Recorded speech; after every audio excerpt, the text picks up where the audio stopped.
Bonsoir à tous et bienvenue dans votre émission Sans Tabou. J'espère que vous avez passé une excellente journée. Toujours avec ma formidable équipe en la personne de Sylvia Zobeïd, Docteur Daniel. Bonsoir, comment allez-vous? Bonsoir Carissa, ça va super bien. Bonsoir Daniel. Bonsoir à toutes les deux. Vous allez bien? Oui, ça va. Docteur Daniel me semble qu'il a la pêche aujourd'hui. Moi, ça va mieux, oui. Parce qu'il est au courant du sujet. Il est très actif. Oui, très actif pour un homme, très actif. Oui. Alors, la précédente émission, nous avons effleuré, parce que c'est le mot... que vous avez retenu. Voilà, effleuré, donc c'était les hommes expliqués aux femmes. Et je crois que ça fait 1 heure qu'on est ensemble. Et Daniel, il est dissipé. Et quand bien même bien traité. Parce qu'une chose qu'on a retenue après autant d'années de collaboration, c'est traiter son partenaire, son homme, plus précisément, comme de la porcelaine. Donc c'est vrai que le spécimen que j'ai en face de moi, il est souvent traité avec de la porcelaine. Et il a des secrets qu'il ne veut pas nous délivrer. Il a des secrets qu'il ne veut pas nous délivrer. Et c'est un homme de profession gynécologue qui va nous donner à nous femmes tous les secrets sur les hommes. Donc je n'ai pas fini parce qu'en fait je voulais dire c'est-à-dire que les hommes expliqués aux femmes, on va encore parler des hommes et donc alors tout ce qu'il y a à savoir sur les hommes, donc nous sommes un petit peu en formation, docteur Daniel. Moi je pense que vous avez, et c'est l'impression que j'ai, la conviction que votre homme vit sur une autre planète. Et revenir sur ce sujet que nous avions évoqué la dernière fois, ça me rassure, ça m'enchante même, que plutôt que de vouloir le changer, vous avez réellement la conviction qu'il faut simplement vous appliquer à le comprendre, tout simplement, tout en sachant qu'il vous sera reconnaissante et vous le rendra au centuple. Et c'est ça l'importance. Quand vous avez insisté au point de me dire on reprend l'émission sur un autre sujet d'interprétation, sur les questions que nous n'avons pas eu le temps de poser, je me suis dit c'est extraordinaire. Elles se sont engagées à sauver l'homme qui, à l'époque de Freud, était considéré comme un oppresseur. Et vous, la pauvre, le martyr. Et puis cet homme mal aimé, cet homme que vous avez découvert fragile dans sa sexualité.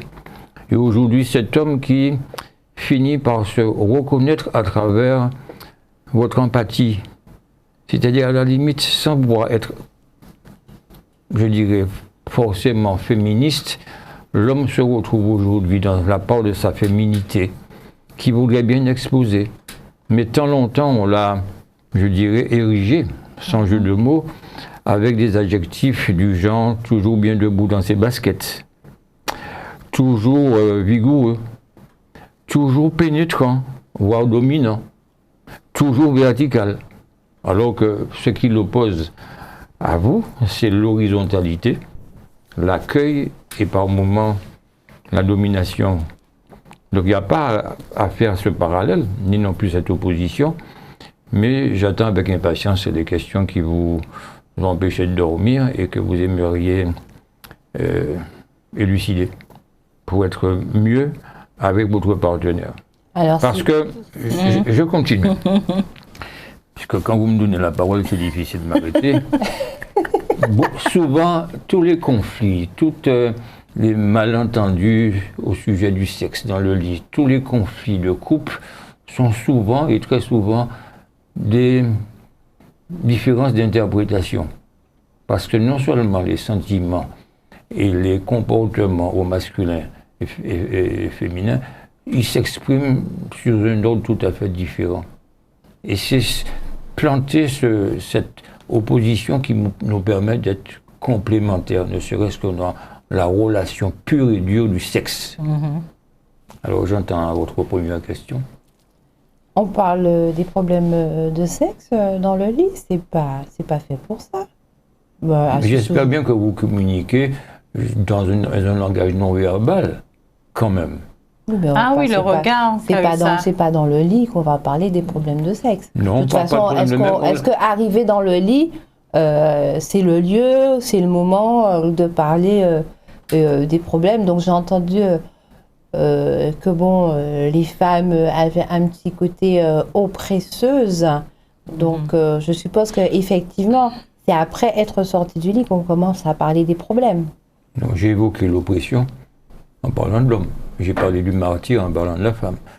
Mais bon. Au passé, bien sûr. Au passé, parce qu'on a J'ai beaucoup bien évolué. Mais aujourd'hui, il y a un certain nombre de situations qui ne vont jamais changer. On aura beau replanter le décor, c'est difficile à accepter d'un côté et de l'autre. Un regard furtif sur une... Mais docteur Daniel, alors, c'est vrai que c'est la sexualité de l'homme, la sexualité du couple. Mais le lit n'est pas le lieu pour qu'on parle des problèmes de manière générale. C'est pas dans le lit qu'on va poser la question est-ce que tu as pensé à signer le carnet pour la sortie de demain?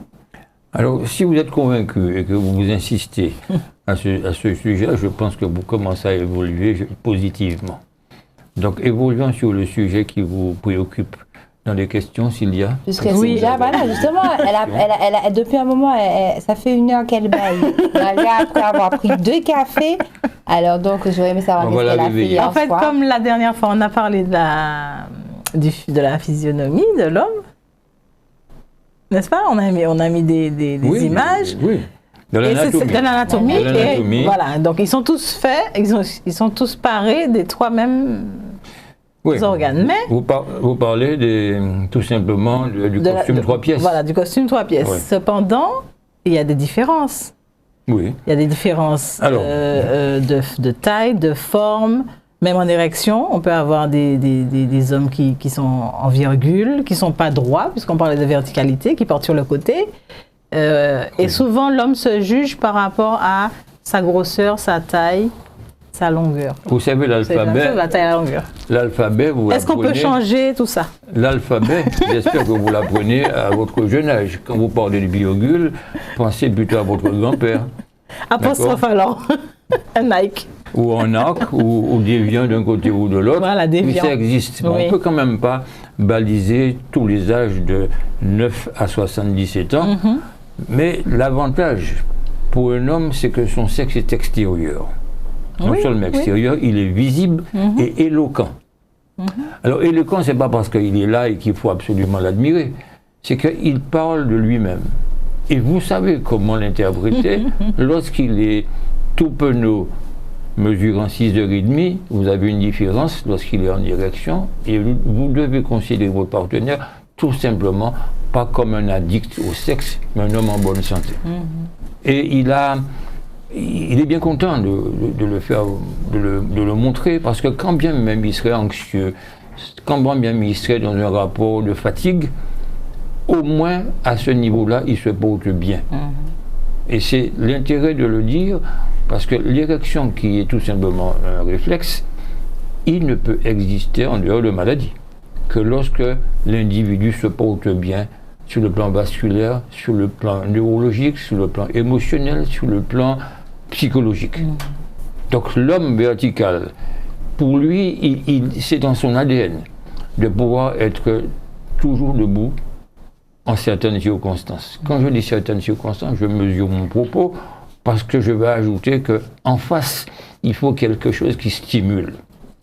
En dehors des érections nocturnes, il y en a 7 où on peut éventuellement retenir que la dernière érection matinale, la bande dite pipi, qui vient à la consultation, surtout lorsqu'il est avancé en âge. Je ne parle pas de quelqu'un de 17, 18 ans, de 25 ans, de 30, qui devrait pouvoir. N'existant pas, ça ne signifie pas qu'il est une anomalie. Mais existant, c'est un bon signe de bonne santé sexuelle. Il n'y a aucun élément derrière érotique. Et c'est la dernière érection matinale qui surprend le partenaire, mais dans la nuit, vous êtes surprise de voir une érection alors que vous êtes censé être à côté. Il devrait arriver, je vous rassure, il n'y a aucun substratum érotique derrière cette érection. Et si vous le réveillez, que vous mais prenez à vous asseoir dessus, elle disparaîtra tout simplement. Comme les petites feuilles qui se ferment. Voilà, elle va se faner. Parce que ça n'a aucun élément sous-tendu par une volonté ou par un rêve quel qu'il soit. C'est tout simplement une bonne santé. Donc, Par contre, oui. la femme a quelque chose de beaucoup plus intime, beaucoup plus caché, beaucoup plus mystérieux. D'accord? Et dans ces conditions, je peux comprendre que vous ayez envie de voir comment composer suffisamment pour qu'il y ait une certaine complémentarité. Et que dans cette harmonie, tout le monde se retrouve. Est-ce qu'un homme peut modifier son sexe? Oui. Il peut modifier. C'est le rêve de tout homme. Voilà. D'être toujours bien reconnu par, je dirais, ses bijoux de famille. Mais est-ce, je dirais, logique ou même, est-ce pas dangereux? Ça veut dire qu'il y a un modèle auquel ils se réfèrent et ils ont envie d'avoir ce modèle-là. Oui, mais la pornographie fait la référence. Mais aujourd'hui, les plasticiens sont revenus un peu sur leur engouement à proposer un allongement du sexe. Un allongement du sexe, c'est tout simplement couper le ligament suspenseur. Alors, il paraît esthétiquement plus long, mais fonctionnellement, il ne va pas plus loin. Okay. Il va apprendre, il va même pendouiller. Et puis, on va gagner quoi? Alors, avant, c'était la longueur. Et vous réclamez de plus en plus qu'on augmente le diamètre du sexe. Alors, on n'est pas revenu à tabou combo, plus grand, plus appétissant, etc. On pourrait l'allonger, l'arrondir de 3 à 4 cm. Alors, je vous rassure, hein, il va passer de 3 à 4 cm. On n'ajoute pas 3 ou 4 cm autour, autrement vous n'allez nulle part. Et pourtant, certains patients qui m'ont consulté, à l'époque on faisait de la liposuction et du lipofilling, de façon à pouvoir augmenter leur sexe. Carré, un peu différent, de manière à ce que ce sexe, oui, je veux un sexe carré, docteur. Alors, la réponse est tout simplement, mes chers amis, tu n'iras nulle part avec ça. Nulle part. Oh, c'est simplement pour qu'on se le dise, qu'on se le rappelle. Mais il n'a pas besoin spécialement. Donc, il a devancé un peu notre ère, où aujourd'hui la pénétration n'était pas un but incontournable. S'il ne pénètre pas, et si ça excite la partenaire, pourquoi pas le mettre comme un gros dictionnaire sur la table, si ça excite la partenaire. Mais là aussi, à grossir le sexe pose un problème de nécrose au niveau de la peau, et puis de nécrose au niveau de la verge.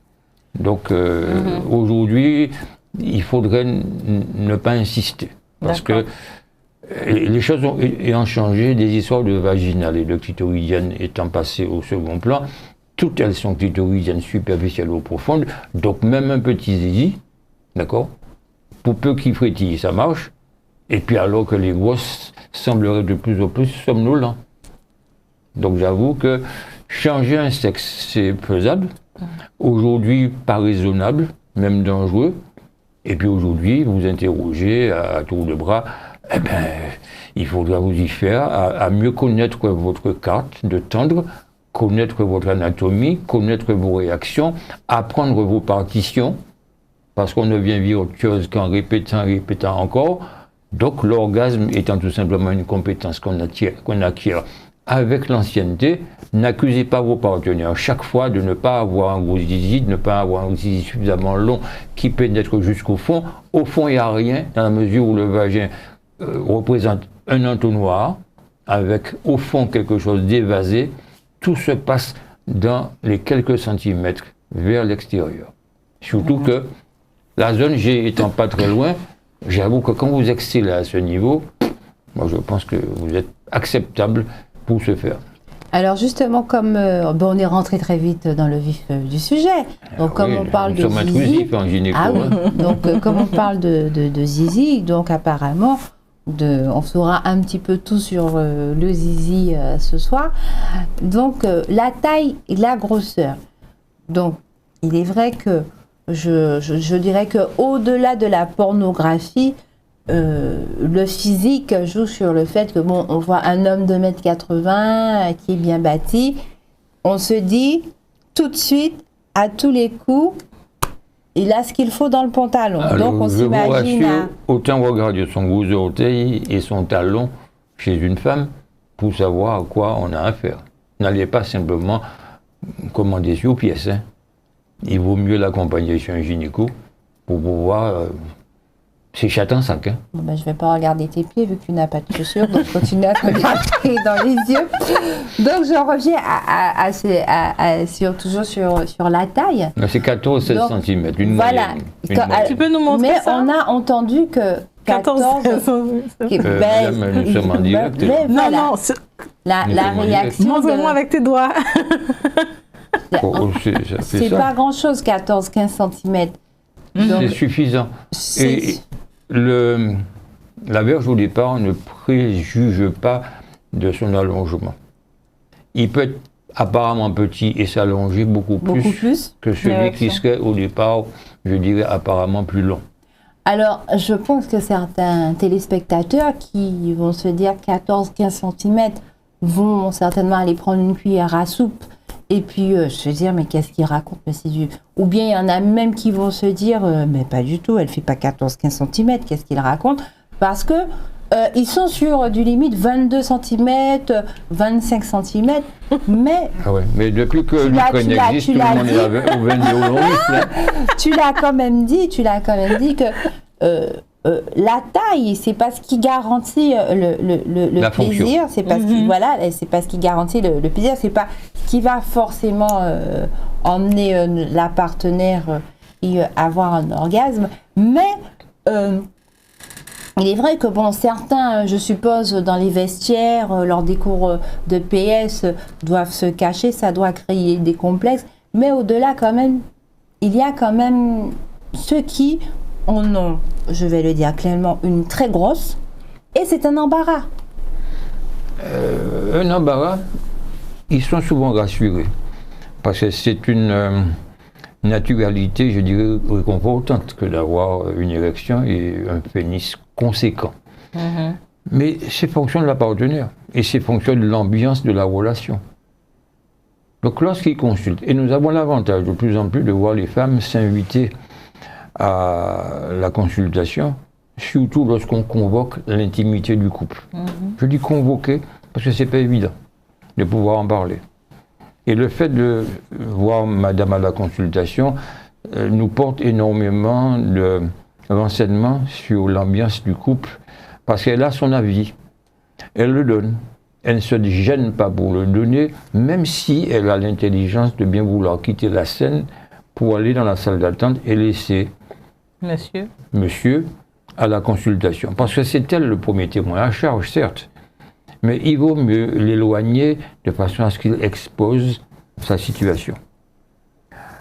Voir une dame qui, a priori, paraît très engagée, voulant avoir des résultats, très directive, très exigeante, voulant de plus en plus, ne voulant pas perdre son temps dans un rapport qui ne lui rapporte rien, et plus elle va demander, plus le partenaire, son partenaire ou son mari, aura des difficultés à assumer parce qu'il tombe dans un rapport de stress et suffisamment d'angoisse pour avoir des érections molles. On a souvent évoqué ces érections molles qui sont molles dès le départ ou qui sont à se ramollir au cours de l'acte sexuel. Et lorsqu'il consulte, s'il a 30 ans, on ne va pas s'embêter. On va simplement se dire que c'est psychogène. Ça signifie qu'il y a une pression suffisamment à son niveau pour qu'il ait peur de ne pas assumer. Et assumer pour pouvoir ne pas avoir de reproches, parce qu'il y a un élément qui tue une relation, c'est le silence. Le type viendra ensuite. Faites type que je vois. D'accord. Et dans ces conditions, je peux comprendre que ce silence qui est lourd, je dirais, à évoquer le bon à rien, l'individu qui ne sait pas assumer, et souvent assumer pour la faire succomber. Non. Seul à la consultation, il me racontera autre chose. Il racontera qu'il y a une pression telle qu'il ne peut pas faire l'effort. Accompagné par le fait qu'on lui dise que c'est simplement un réflexe qui est mérité après une excitation suffisamment évoluée pour créer un appel sanguin, pour créer une certaine tension, mais favorable à ce qu'il y ait une érection. Sans lui faire un grand schéma physiologique, Et ça, l'intérêt pour ceux qui sont en classe, de connaître le fameux parasympathique et sympathique. Le nerf sympathique va libérer des hormones qui vont créer tout simplement une chute de l'érection, voire un maintien en non-érection. C'est le parasympathique. Donc le sympathique n'est pas très sympathique du tout. Exactement. Parce que plus on est stressé, plus on va être angoissé, plus on sera anxieux, et moins l'érection va se produire. Et au pire, il va disparaître. Par contre, le parasympathique, qui provoque la sécrétion de quelque chose qui s'appelle le monoxyde d'azote, va provoquer une vascularisation, une augmentation de la vascularisation, et cette vascularisation, elle est propice à créer une bonne érection. À cela s'ajoute la contraction des muscles au niveau du pénis, même s'il n'y en a pas beaucoup, mais pas à peine à la fitness park pour les faire, mais plus on va être dans la démarche d'avoir des rapports sexuels, ou de se masturber, puisqu'il n'y a pas que le rapport sexuel, mais faire en fait qu'il soit comme un coq de combat maintenu, je dirais, dans son action, mais plus ces muscles vont se retrouver capables d'avoir cette fonction de maintien du sang dans les vaisseaux au niveau du pénis, qui est une véritable éponge. Donc le partenaire qui a une bande molle dès le départ, si l'âge d'un grand-père, on va l'aimerait faire tout simplement un Doppler chez un médecin cardiovasculaire. On va lui poser des questions pour savoir si par hasard il ne prendrait pas des médicaments. On peut préciser que le Doppler, c'est un Doppler de la verge. Doppler de la verge, parce qu'ils viennent par moment avec un Doppler des jambes, membres inférieurs. Oui. On lui dit, mais écoutez, on va vous prendre votre 3e béquille pour pouvoir la tester. C'est pas très long, mais il y a de quoi tester sa fonction. Et ils vont faire ça dans n'importe quel... Non, chez un cardiovasculaire. Je travaille avec une dame, je la trouve sympathique, et experte et compétente, à plus d'un titre. Il y en a même qui bonnent dans sa main. Ça signifie que le camarade n'a absolument pas de problème. Ça signifie qu'il faut, dans la conversation, savoir si dans sa relation, l'ambiance est suffisamment propice à ce qu'il y ait un échange. Il n'y a pas besoin de parler. Quelque chose lui plaît chez sa partenaire. Sa partenaire mérite, en quelque sorte, qu'il puisse fixer son attention sur les moindres détails de son scénario, de l'ambiance qu'elle crée. Il n'y a pas besoin d'aller acheter des foufous. Parce que la vraie excitation, elle se retrouve dans l'excitation de la partenaire. C'est l'excitation de la partenaire. Tout passe d'abord par le visuel. Qui est dans ce rapport, je dirais, le meilleur aphrodisiaque qui soit, c'est l'excitation de la partenaire. Si elle est là, à faire la planche, ou simplement l'étoile de mer, ou bien à la limite gonflée, ou quand on lui dit j'ai envie de toi, ne pas entendre, d'accord? Ça ne marchera pas chez l'homme. Donc faire attention à toutes ces choses-là sont quand même un élément important à pouvoir accompagner celui qui, fragile dans sa sexualité, a peur de ne pas assumer, ne peut pas faire autrement que de contrôler que son éjaculation, parce que son érection, il ne la maîtrise absolument pas. Et je vais même plus loin. Quand bien même il prendrait des médicaments facilitateurs de l'érection, ça peut ne pas marcher, sauf la piqûre.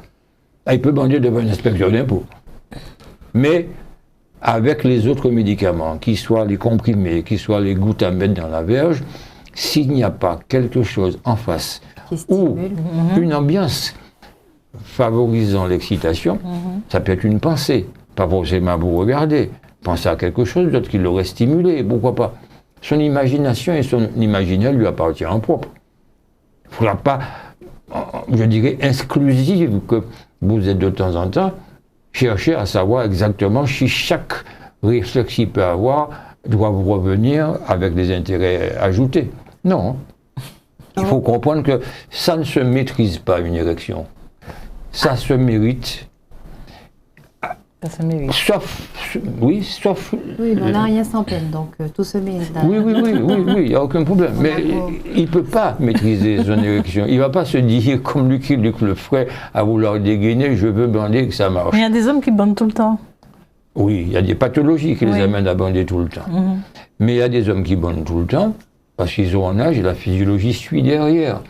Et qu'ils sont dans un rapport suffisamment de détente, bannit toute l'anxiété de performance, tout le stress. Parce que l'autre exemple aussi, le gars qui débande en plein, même pas en plein rapport, il n'arrive pas à trouver une érection. Quand on interroge la femme, elle dit, mais ma marraine m'appelle tous les soirs après le repas. Or, vous savez que bien souvent, les couples ont tendance à aller rapidement au lit. Je vous dirai un peu pourquoi, parce que ne pas vouloir laisser la digestion s'accaparer de la circulation, parce que c'est un transfert. Hein. L'érection se fait moins lorsque vous êtes en pleine digestion. Donc à ceux qui vont au restaurant payer de bons repas, ils ont intérêt à simplement manger des œufs au plat et vous laisser manger du homard. Pour la simple raison, s'il mange trop, il va avoir une digestion suffisamment adaptée et une circulation imposée pour se faire. Et il y aura un transfert non pas vers l'érection, mais pour la digestion. C'est le même tractus vasculaire. C'est vrai. Donc messieurs qui invités, mangez peu ou n'allez pas au restaurant. Ou bien sinon on va au restaurant après. Oh, ça m'étonne. Parce que après, vous savez ce qui se passe. C'est un animal Il y a- mort. C'est-à-dire que Il a Non, dit. c'est une façon vous savez- de commencer par le dessert. Oui, mais l'homme est un animal triste après l'amour. Hein. C'est Freud qui l'a dit. Oui. Hein. L'homme est un animal triste après l'amour. Il faut lui foutre la paix pour qu'il se recharge. Attendez. Parce que cette débandade masculine il est tout simplement d'ordre physiologique. Ça signifie qu'il y a une baisse des tensions suffisamment pour que l'individu, son état, lui impose tout simplement du repos. Oui, c'est déjà Un repos Oui, imminent. j'entends cette histoire. Alors de- qu'à de ce repos. moment-là, le féminin a besoin de caresses, a besoin de tendresse, a besoin qu'on la rassure, a besoin surtout qu'elle n'ait pas l'impression d'avoir servi. Et qu'après le repos du guerrier, qu'elle doit se taire et dormir aussi.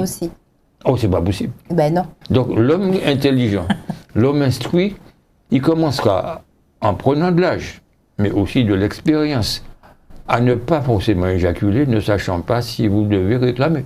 Ben, je Parce qu'il voulais- n'est pas un tableau où on aura inscrit la performance de chacun et à quel moment il est bon de considérer que tout le monde s'est retrouvé comme dans un orchestre, on se retrouve à la fin. D'accord? Mais sachez que au masculin, l'érection est une chose. Arriver à l'éjaculation est beaucoup plus rapide que ne le ferait le féminin. Pas oublier que le petit garçon, depuis son jeune âge, dans sa vie intra-utérine, il se touche le zizi, il le regarde tous les jours, il en a conscience d'exister qu'à travers ça, il va s'en occuper suffisamment pour, je dirais, connaître tous les accords. Le féminin manque de chance, même si elle a les mains souvent entre les jambes lorsqu'on la regarde à l'échographie, eh ben,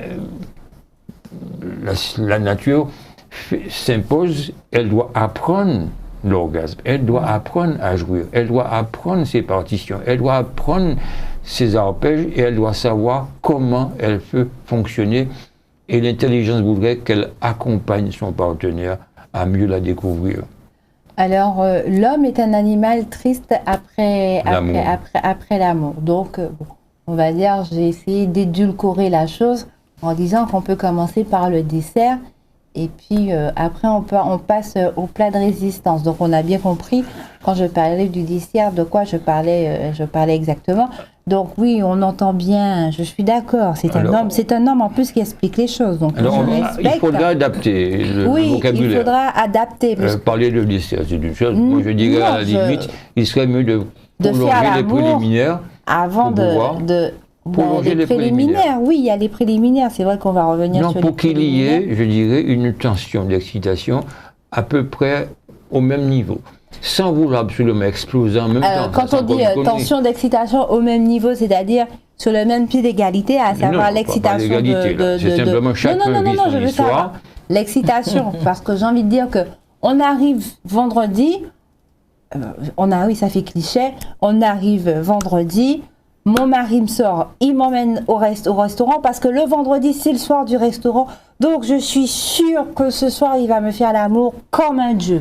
Donc là, aujourd'hui, je viens prendre l'information, je veux qu'elle soit claire, à savoir, est-ce qu'il est mieux que de faire pour m'assurer en tout cas à moi de sortir d'une façon épanouie, pour être sûre d'arriver au restaurant lumineuse, brillante et surtout d'avoir un orgasme parce que c'est très important après une dure semaine de travail. En plus. Voilà, je veux pour libérer toute tension. Donc j'ai compris qu'il est préférable de faire tout ça avant.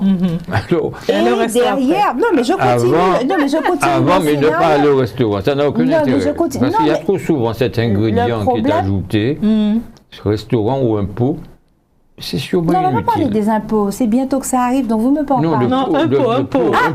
Allez prendre le verre. Un pot, comme vous êtes en train de dénaturer. Mais ça n'empêche pas, Daniel, je peux vous l'accorder. Non, mais là, je ne sais pas si vous avez senti, vous n'avez peut-être pas senti, mais l'excitation était déjà là. L'excitation est que je vais aller au restaurant et faire l'amour, c'est garanti.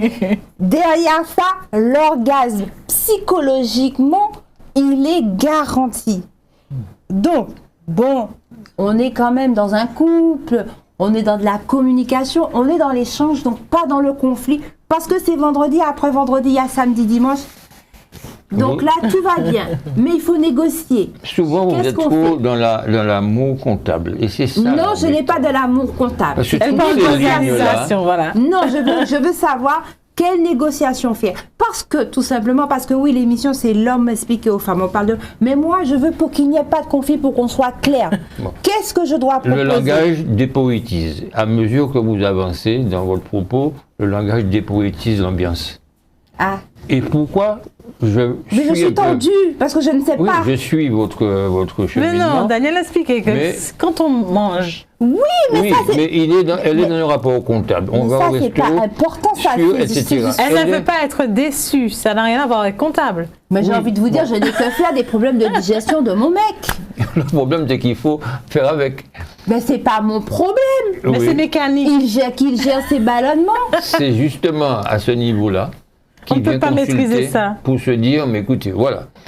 Quand je suis à ne pas me poser de questions sur chaque ligne de comptabilité qu'elle m'impose, même, je dirais, sournoisement.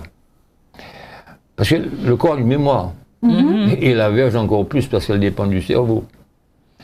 Savoir qu'elle est dans cette démarche comptable, je dirais, alimentaire, et que l'expérience vécue, parce qu'on ne parle pas d'un gars de 30 ans, on parle de quelqu'un. Il faut bien que je mange. On peut l'extrapoler un peu plus avancé en âge. Quand le message est passé, à dire que lorsque vous êtes en période de digestion, vous avez de fortes chances de pouvoir somnoler. Même si vous prenez un thé de basilic, je passe à quelqu'un. Mais quand vous sortez en général dans de tels rapports, non seulement c'est très gourmand, je dirais, je parle de la note, et gourmand, non pas au figuré, mais dans la réalité, du rapport post-digestion, je conseille à ce monsieur peut-être d'éviter d'aller au restaurant et de faire en sorte que les choses se passent hors toute consommation excessive, soit d'aliments et en particulier d'alcool.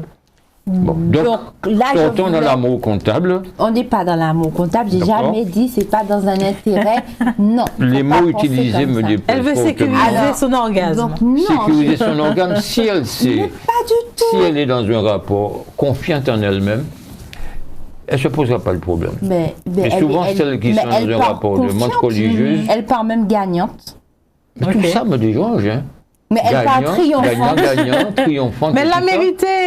On est vendredi. Oui, parce que justement, elle a tout fait. Parce qu'elle samedi et dimanche. Elle a tout fait pour le mériter. Ils se retrouvent tous les deux. Elle a tout fait pour le mériter. C'est une partenaire comptable. Je dirais à la limite, le conseil que je donnerais, autant l'éviter. Non mais Daniel, il veut pas entendre Carissa. Non mais je ne veux pas entendre Carissa. Si Carissa s'impose, que ma voix depuis j'espère que Carissa n'est pas là d'une représentante d'une gente, qui se voit de plus en plus nombreuse.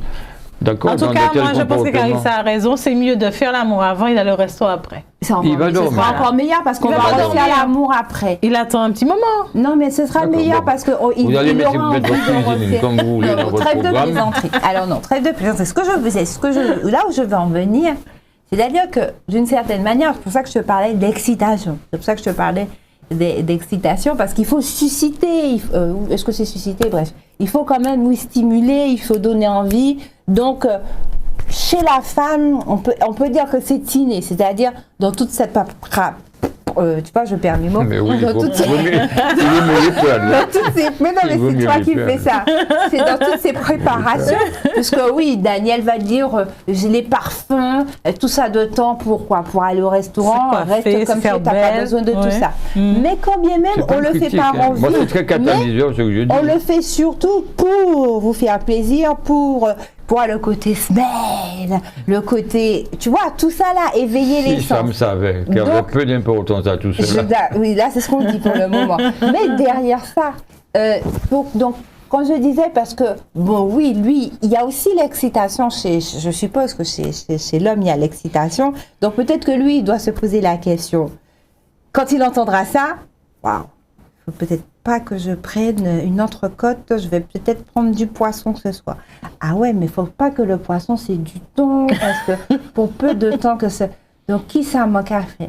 Faut pas mettre des madame dans le restaurant, parce que si moi pas amener au restaurant et qu'il dit ah ce soir tu ne m'as pas fait sortir, donc au final ça qu'il y a un problème, mais j'ai envie de faire l'amour à ma femme ce soir, j'ai envie de lui faire plaisir, et puis je serais tellement contente si elle avait un orgasme, parce que l'entendre crier de plaisir. Ça est dans un délire. Où elle passe un message. D'accord? Non, mais j'essaie de- différents scénarios. Ouais, Parce que ça ouais, existe ouais, vraiment. Ça existe vraiment. Mais des celles qui scénarios. éventuellement pensent et réfléchissent comme elle, bon, écoutez avec intérêt. Sur le plan physiologique, à mon cabinet, je ne vais pas rentrer dans ces détails, le resto. Il va tout simplement savoir qu'il vient me poser un problème.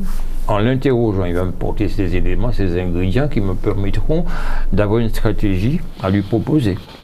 Que s'il veut être conscient de sa physiologie, que faire l'amour sur une digestion, par moment, on a plutôt tendance à dormir et ne pas être autant réactif, Moins performant. moins performant. Et je ne voudrais pas utiliser le terme performance parce que je ne voudrais pas non plus, actuellement, avec l'augmentation du stress et l'augmentation de l'idée de performance qui demeure, alors que le logiciel ayant changé, il n'y a pas besoin ni de pénétration, ni d'avoir une érection pour bien faire l'amour à une partenaire. Si elle est suffisamment... Et ça se jouera dans des relations, je dirais, où l'habitude, n'étant pas forcément une seconde nature, a aussi du bon. On connaît sa partenaire, on sait... Mais tout se passe à demi-mot. Je plante le décor sur des éléments physiologiques pour lui expliquer que le détail qu'il nous porte, de faire l'amour après d'avoir été au restaurant, d'avoir consommé suffisamment, s'il a envie de dormir, c'est tout à fait normal. Quand il le saura, il prendra d'autres circuits, il prendra d'autres stratégies, quitte à se libérer de cette compagnie pour pouvoir l'adapter différemment. Tous, ils ne sont pas égaux dans cette façon de fonctionner. Il y en a qui fonctionnent, l'alcool boostant, ils ne se rendent pas que l'alcool ne tue pas uniquement sur la route, il tue dans le lit. Pour vous expliquer que lorsqu'on reçoit quelqu'un qui est bon mou et qui perd son érection au moment du rapport sexuel, il ne faut pas tout simplement dégainer une ordonnance et lui donner des comprimés, ni lui proposer une piqûre. Il faut être imprégné de la relation, de l'ambiance dans laquelle fonctionne le couple, lui qui consulte, dans quelle ambiance il se sent, et comment il peut arriver à se détendre, être relax, être dans un lâcher-prise, alors que l'érection impose un lâcher-prise. Et quand bien même l'orgasme aussi impose un lâcher-prise. Un homme qui est anxieux, un homme qui est fatigué, peut avoir envie de faire l'amour. Parce que ça peut être un besoin, un exutoire. Ça le calme, ça le détend, ça le rassure, et ça le met dans d'autres dispositions. Une femme a besoin, pour la bagatelle, d'être reposée. Je mets bagatelle entre guillemets, hein, ça ne peut pas vous choquer. Hein, on ne va pas dire de jambes en l'air. Les mots sont choquants pour certaines, mais ils sont très catalyseurs parce que ça permet de réfléchir sur certains comportements. Vous parlez des femmes de cette génération-là, docteur Daniel? Toutes. Je ne vois pas en quoi elles pourraient changer. Celles actuelles se posent d'autres problèmes. Et elles sont arrangées de plus en plus dans leurs relations de couple parce que l'orgasme n'est pas obligatoire. La pénétration n'est pas un impératif incontournable. Et qu'aujourd'hui, à mesure qu'on prend de l'âge, qu'on rentre en maturité avec quelques difficultés, quand il y a d'associés à partir de 40 ans certaines pathologies comme l'hypertension, le diabète, l'obésité, l'érection n'est pas toujours au rendez-vous, ni non plus la mouillure, ni non plus les sécrétions vaginales. Donc il ne faut pas un moment faire avec. Et là, je parle au coach qui est à ma droite, pouvoir se diriger dans la stratégie de l'art oriental de faire l'amour. C'est-à-dire on peut se retrouver avec énormément, à l'infini, d'astuces pour pouvoir être dans un rapport de bien-être. Parce qu'en fait, c'est ce bien-être qui est important. Au-delà du contact, au-delà de l'orgasme, au-delà de l'éjaculation, surtout un homme qui est instruit sur le sujet, il évitera fortement de jouir tout de suite, parce que s'il s'endort et qu'il ne recommence pas, il aura tout simplement un aller simple sans retour. Une question. Alors, j'ai entendu plusieurs fois Daniel parler de... Il n'a pas le contrôle de... Il ne maîtrise pas son érection, mais il a le contrôle de son éjaculation. Il a appris à maîtriser son éjaculation, et ça s'apprend. Oui. Mais c'est pas inné. Tous, on a éjaculé vite dès que ça venait. Ben, nous, on n'est pas des éjaculateurs tout court. Hein. Nous sommes deux femmes, nous avons des orgasmes, nous avons des moments ça s'apprend par moments de difficulté. Ça s'apprend. Oui, mais là, je parle de ceux qui vous écoutent, on les rassure. On est sur le masculin. Donc, mais dans le rapport, le gars qui se masturbe... Parce qu'ils sont souvent accusés d'être éjaculateurs précoces. Non, prématurés. Parce que prématuré... Ils entendent déjà Prématuré signifie qu'avant que vous n'ayez... Mais ça dure des fois 10 minutes, hein. Prématuré. Tu as déjà fini? Oui, mais prématuré par rapport à votre plaisir, à votre explosion. Lui se porte bien. Oui, mais il est gêné. Comment ça se... Il est gêné. C'est tout simplement pas une pathologie, c'est le programme animal qui a été tout bêtement prolongé, je dirais, à l'humain. Il y a quelque chose de spécifique, il y a des postures, il y a des choses à faire. Tout le monde éjacule prématurément, précocement certes, mais prématurément dans la relation. Mais pour aller... Parce que c'est physiologique. Donc il ne peut pas contrôler ça? Il apprend à se contrôler. Et on va retrouver dans les globes de nombreuses méthodes, des préservatifs retardants qui anesthésient un peu, la respiration, la méditation, ou tout simplement éjaculer avant le rendez-vous. Alors, éjaculer avant le rendez-vous, mais ça tout dépend de l'âge, parce qu'à la limite, quand on a 18 ans, on peut bander au doigt et à l'œil. Oui. On peut, parce que l'expérience s'est imposée, que lorsqu'on a éjaculé, on peut recommencer 10 minutes après. Mais lorsqu'on passe 40 ans, c'est pas recommandé. Parce qu'il y a un tas de latence qu'on ne peut pas compter. Et comme la pilule Wonder ne suit que si on s'en sert, j'avoue très sincèrement qu'un masculin qui consulte pour savoir s'il peut éjaculer avant d'aller à un rendez-vous, on lui dira de ne pas utiliser sa verge comme moyen à donner du plaisir, mais faire toute autre chose qui donnera autant de plaisir à la partenaire et en ça tout à fait reconnaissante. Alors qu'en d'autres circonstances, s'il éjacule vite et qu'il a envie de dormir, je pense qu'il va bailler, comme on l'a observé tout à l'heure, et retour à la maison au prochain rond-point. Qui dit alors donc éjaculer avant voudrait dire qu'il aurait recours à la masturbation.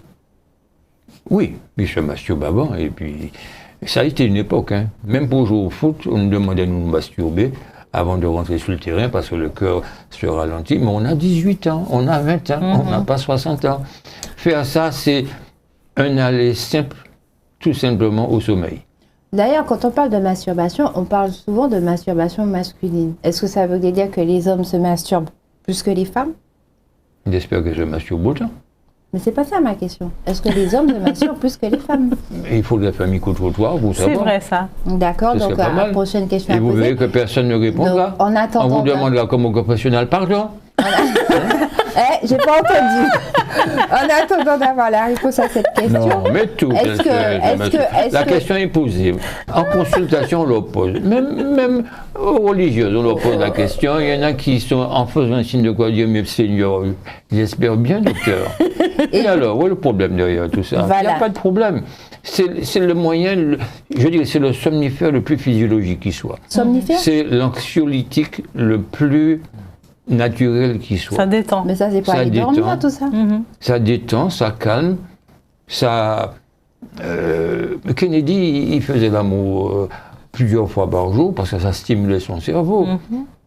Il y a le Tao, s'ajoutant à notre façon animale de fonctionner, permet d'utiliser la sexualité à bon escient. Oui. Au féminin comme au masculin. Au masculin, il vaut mieux retenir sa semence, et au féminin, se libérer. Mais regardez à 14h, lorsque les gens reviennent dans les différentes entreprises, vous verrez si elle les réjouit ou pas. La sexualité accompagne notre vie. Elle est tout au long de notre vie présente à côté de nous. Nous sommes en tant que professionnels là, tout simplement pour pouvoir donner quelques explications. On n'enseigne pas la sexualité, ça se vit. Alors mais il y a quelques éléments qui méritent d'être précisés. On a un petit peu les questions bateau, ou comme tout à l'heure, comme je t'évoquais la sexualité, où bon, les gens n'osent pas trop répondre. Donc à quelle fréquence qu'il faut faire l'amour? Parce que bon, on a toujours une collègue qui, elle dit qu'elle fait l'amour 3 fois par jour, 8 jours sur 7. Donc, oui, pourquoi pas, si elle peut. Si elle peut. Quand elle dit faire l'amour, elle a précisé avec elle-même ou avec quelqu'un d'autre. Avec son godemiché ou simplement spirituellement. Avec son super mari, bien sûr. Oh oui, bien sûr, je veux bien. Mais s'il a appris à ne pas éjaculer, peut-être que ça peut l'inquiéter. Parce que dans certaines circonstances... Ça n'a pas des effets aucun effet. Plus on fait, mieux on se porte. Plus on fait l'amour. C'est bon pour le cœur, oui. Plus on sexe, si vous voulez. Oui. Parce que faire l'amour, c'est une autre dimension. Hein. Plus on a une pratique, plus on a une activité. Plus on pratique sexuellement, puisqu'on est dans le sexe pur et dur. C'est ce que Saint Tabou s'est donné comme mission. Le sexe pur et dur. Ça ne veut pas dire que sexe signifie avoir un pénis au milieu du cerveau. Ben heureusement. On est dans un rapport d'échange. On est dans un rapport d'empathie. On est dans un rapport de tolérance. On est tout ça à la fois. Et la sexualité, c'est le meilleur moyen de communication. Maintenant, faire l'amour 36 fois par jour, ben, il faut écouter et puis savoir à la limite si on n'a pas regardé 2 matchs de foot entre-temps. Les hommes peuvent dire, je peux faire l'amour pendant 3 heures, ça ne pose aucun problème. S'il a appris à se retenir et à se bien tenir dans ses baskets, comme dirait Jospin, c'est ça qui est important à comprendre. Tout individu qui est conscient de la confiance qu'il a en lui-même, ça ne posera aucun problème. Mais peut-être qu'il peut débarquer avec une partenaire qui le désarçonne, parce que c'est une question de positionnement. Celui qui éjacule prématurément, il faut comprendre son stress. Il faut comprendre que la conséquence, c'est non seulement sur le couple, mais sa confiance en lui-même. Par moments, c'est le stress, mais aussi comment il peut se positionner vis-à-vis de sa partenaire. S'il tombe sur quelqu'un qui fait l'étoile de mer, ou s'il tombe sur une montre religieuse, s'il monte sur quelqu'un qui considère l'acte comme étant un moyen voulu, comme être sur un ring, ben, il va éjaculer vite, peut-être comme certains m'ont dit, pour foutre le camp et puis aller faire autre chose. Il faut comprendre que l'interrogatoire est important. Nous ne sommes pas là à dégainer une ordonnance pour donner des comprimés ou avoir des méthodes passe-partout. Chaque individu aura à la carte la méthode ou la stratégie qui correspond à l'ambiance dans laquelle il évolue. Et il en est de même au féminin. Les femmes disent, écoutez, je ne jouis pas avec lui. Ah, c'est bien d'avoir précisé avec lui. Par contre, avec Monsieur God, est-ce que ça marche? Ouh, avec le voisin, ça marche? Silence total. Donc ça signifie qu'il faut préciser la circonstance dans laquelle on intervient et ne pas considérer en donnant un comprimé et demander que si ça ne va pas, on revient, on va voir différemment. Un âge, à 18 ans, c'est au doigt et à l'œil. Quand on prend de l'âge, c'est tantôt au doigt, tantôt à l'œil. Et lorsque votre partenaire se retourne sur de belles jambes, ou simplement un nombril qui frisonne, qui foisonne sur une plage, ce n'est pas un goujat, c'est simplement pour lui en tant qu'homme, et ça vous avez des difficultés à l'accepter, c'est pour lui force à reviser sa virilité. ça ne vous remet pas en cause. Il ne considère pas qu'il a trouvé mieux. On est quand même à une période où les femmes sont quand même beaucoup plus exigeantes qu'avant. Parce que souvent, tu parles d'amour comptable. Donc, l'homme, voilà, l'homme. Ne vous enfoncez pas plus que ça. Le chef, je sais me défendre. Le chef de famille, c'est-à-dire que c'est lui qui part travailler le matin, c'est lui qui ramène les soins à la maison, c'est lui qui... Mais je n'ai pas fini. C'est lui qui fait les projets. Mais aujourd'hui, ça existe toujours. Hein. C'est toujours cette image qu'on a de l'homme. Parce que, eh oui, l'homme, c'est le sexe fort. Parce que c'est ce que la société montre toujours. Hein. L'homme est toujours mis en avant en étant fort. Sauf que tu as énuméré des choses concernant l'homme, qu'il a besoin de faire l'amour parce que ça peut-être un besoin, c'est un exutoire, il a peut-être passé une mauvaise journée, ça va peut-être faire ou il a des problèmes. Donc, les femmes aujourd'hui, c'est pareil. Donc, c'est peut-être aussi ce qui fait qu'elles recherchent à avoir des partenaires, des hommes performants. Alors, à la hauteur. Voilà, je ne vais pas dire le mot performant, mais qui soit vraiment dans la vibe, qui soit au top. Des hommes qui peuvent les faire, pas succomber, mais en tout cas des hommes qui assument, des hommes qui assurent. Et en plus, c'est vrai qu'on leur demande aujourd'hui de s'occuper des enfants, de les emmener à l'école. Mais c'est vrai que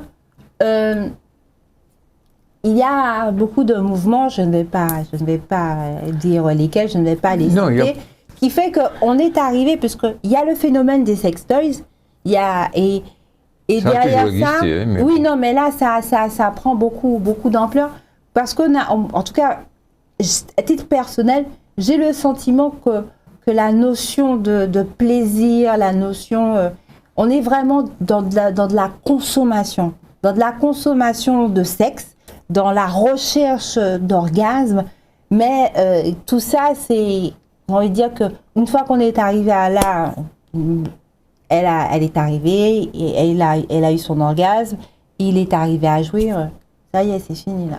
Chacun va qu'à ses occupations. En fait, ce que tu veux dire, c'est que maintenant, la femme est indépendante, elle n'a plus besoin de l'homme à côté d'elle. Voilà, en général, c'est ce qu'on nous montre sur les réseaux sociaux, dans les pubs, voilà. Oui, mais donc, elle a son God Michel, elle n'a plus besoin de alors, je vous invite, parce qu'on arrive au terme de l'émission. Un couple, c'est un final de parcours. Hein. C'est un désir aussi. Hein. Mais les gens sont souvent dans un accouplement, dans des contrats qui n'arrangent ni l'un ni l'autre. C'est-à-dire ils sont dans un rapport comptable. Et il vaut mieux, je dirais, être dans une relation assis face à face, à prendre un pot, à discuter avant d'aller dans le lit. Et vous voulez bien qu'on continue cela à la prochaine émission, ça vous dit ou pas? Mais je pense que vous avez encore beaucoup de zones d'ombre dans vos explications. Et ce serait intéressant, si vous avez autant de questions, je pense que je trouverai réponse pour vous rassurer que de plus en plus, les hommes, avec votre aide, sans passer par les auteurs féministes, découvrent qu'ils ont non seulement fait accepter leur masculinité, mais de vous montrer qu'il y a une certaine féminité. On leur apprend, lors des consultations, à ne pas leur donner des comprimés. Uniquement ça. Mais leur expliquer qu'il vaut mieux jouer plus de puissance que de pouvoir. Et à cultiver plus, je dirais, un côté séduisant, plutôt que d'être un séducteur, un menteur, un trompeur. Or, on voit beaucoup d'hommes, après une consultation, partir en disant « mais la consultation m'a fait beaucoup de bien. Si je savais ça. Je reverrai le programme avec elle, quitte à l'envoyer en consultation, parce qu'il mériterait quelques réglages pour comprendre le vrai homme d'aujourd'hui, qui est peut-être à ramener aux mamans que vous êtes, à élever vos petits garçons dans une direction pour le respect vis-à-vis des femmes. C'est pas parce qu'il verra du porno qu'il va dérespecter qui que ce soit, mais de faire en sorte qu'il ait un rapport, je dirais, égal à égal, certes, mais surtout de respect et de tolérance. On aura tout gagné dans l'idée qu'il est peut-être sur une autre planète, Mars, vous resterez sur votre Vénus, mais pourvu que votre monde Vénus, je dirais, soit, accédé affronter. Le verbe me vient. Accompagner. Tout le monde sera content. Donc, à développer dans la prochaine émission. Continuez à chercher des questions et surtout les messages que vous voulez passer à la jeune masculine qui vous entoure et ceux qui ont le plaisir de vous écouter et à vous admirer. Sylvia, le mot de la fin? Je dirais continuez à vous aimer les uns les autres que les uns sur les autres. Amen, puisqu'on a fait la suite.